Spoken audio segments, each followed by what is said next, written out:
In a sun-dappled forest, where the trees stretched their branches toward the heavens and the air hummed with the songs of birds, there lived a fox named Felix. He was no ordinary fox, mind you. Felix was renowned among the woodland creatures for his sharp wit, his sleek, russet fur that gleamed like polished copper in the sunlight, and his boundless curiosity that often led him into adventures both thrilling and perilous. His eyes, bright as twin emeralds, sparkled with a cunning intelligence, and his bushy tail swished with a confidence that bordered on arrogance. Yet, for all his cleverness, Felix had a flaw, a tendency to dismiss what he could not have, cloaking his failures in a veil of disdain. The forest where Felix dwelt was a place of abundant beauty and bounty. It sprawled across rolling hills, with streams that gurgled like laughter and meadows bursting with wildflowers. In the heart of this verdant paradise stood a vineyard, a place whispered about among the animals as a treasure trove of delights. The vineyard was old, its vines gnarled and twisted like the fingers of an ancient storyteller, heavy with clusters of grapes that shimmered in shades of amethyst and jade. These grapes were no ordinary fruit. They were said to be the sweetest in all the land, kissed by the sun and nourished by the rich, loamy earth. The vineyard was tended by a farmer, a kindly man with weathered hands and a straw hat, who took great pride in his crop.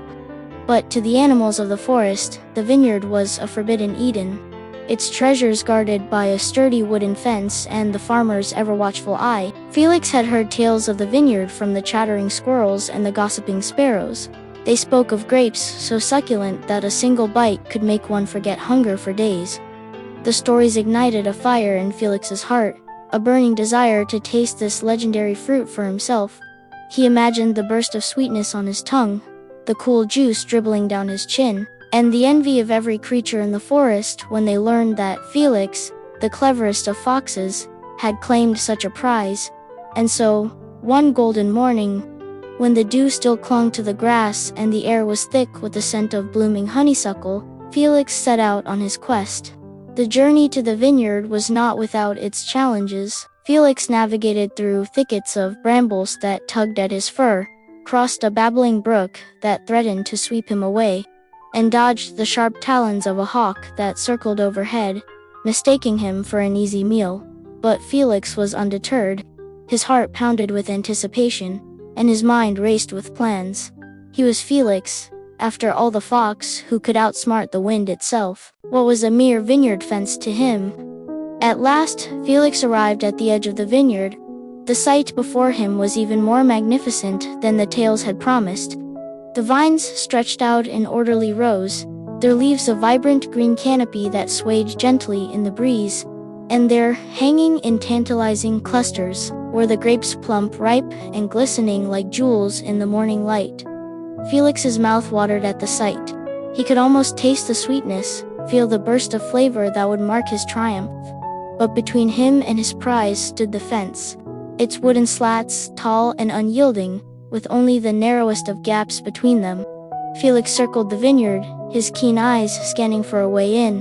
The fence was well built, with no obvious weaknesses, no loose boards, no gaps wide enough for a fox to slip through. He tested the earth beneath, hoping to dig his way under.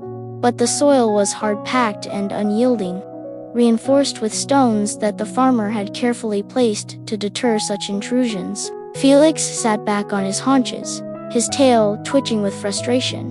This was no simple obstacle, but Felix was not one to give up easily. He had faced greater challenges before and emerged victorious. Surely, a mere fence could not thwart him. He decided to try climbing. The fence was tall, but Felix was agile, his claws sharp and his muscles strong. He backed up a few paces, took a running start, and leaped with all his might. His paws scrabbled against the wood, seeking purchase, but the surface was smooth, polished by years of wind and rain. He slid back down, landing with an undignified thud. Undeterred, Felix tried again and again, each leap more determined than the last. But the fence remained unyielding, mocking his efforts with its silent strength. By now, the sun was climbing higher in the sky, and Felix's fur was matted with sweat. His stomach growled, a reminder of the hunger that had driven him here in the first place. He glared at the grapes, so close yet so infuriatingly out of reach. Perhaps, he thought, there was another way. He began to search for a tree or a vine that might overhang the fence, something he could climb to drop into the vineyard. But the farmer, wise to the ways of cunning creatures, had ensured that no such opportunity existed. The trees near the vineyard were trimmed back, their branches too short to offer a bridge over the fence. Felix's frustration grew. He paced back and forth, his mind racing. He considered gnawing through the wood, but a quick test with his teeth revealed that the task would take hours, if not days, and the farmer would surely notice before he could succeed. He thought about waiting until nightfall, hoping the cover of darkness might aid him. But the vineyard was too open, too exposed, and the farmer, Estog, a burly creature with a bark like thunder, was known to patrol the grounds after dusk. As the hours passed, Felix's hunger intensified, and with it his irritation. The grapes seemed to taunt him, their rich purple hue gleaming in the sunlight as if to say, "Come and take us, if you dare." Felix's pride, that fierce and fiery thing that had carried him through countless challenges, began to waver. He could not bear the thought of returning to the forest empty-handed. His tail between his legs, the subject of ridicule among the squirrels and sparrows. Yet the fence stood firm, an immovable barrier between him and his desire. At last, Felix sat down, his breath heavy with exertion and defeat.